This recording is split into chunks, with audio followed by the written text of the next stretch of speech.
we're here at the Paducah Quilt Week with Janet Stone, and this beautiful quilt behind us took the Moda Best Wall Award. Congratulations, Janet. Thank you.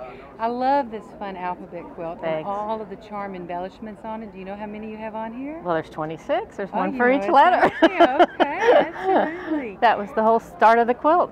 And now you did a type of potholder piecing? Well, that's what I read on somebody's blog. These pieces were done separately and then attached to the quilt after the whole thing was quilted.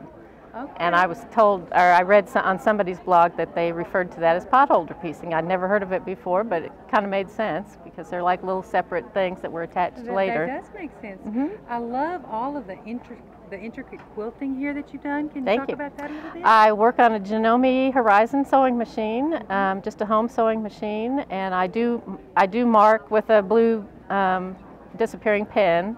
The grid lines I mark a 1/2 inch, and then the Janome has a little foot in it that has a guide in it that you can guide between the 1/2 inch to get the 1/4 inch. So that's what I work on. I think it's mostly silk thread that I used on this one. Now, how difficult is it to work with silk thread? I don't find it difficult at all. I like it a lot. It slides through my machine easily. Yeah. Now, what inspired this quilt? Was it for the charms? I had a collection of the charms, and I always kind of had this idea in my mind. I mean, you know, each charm, whatever the subject is of each charm, starts with that particular letter. Okay. And when I started to do the quilt, the only ones I didn't have were X, which is a xylophone, and I didn't have a Q and I found a queen bee, but I found those on eBay.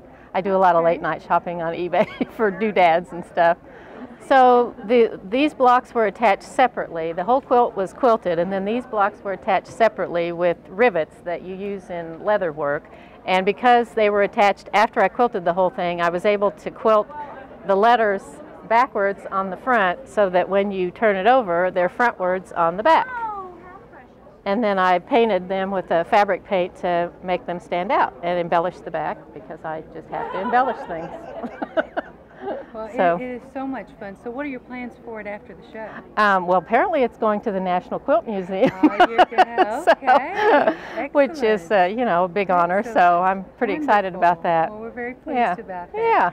And I know we can look forward to seeing your name in the future. Well, I hope so. Any of our new shows? Have you? I'm sure I'll have one in Des Moines, because it's fairly close to home, and it's one of my favorites. So, yeah. All right. Well, we'll look forward to that. Thank you so much for Thank being here with us today, Janet. Thank you. It's a thrill. You.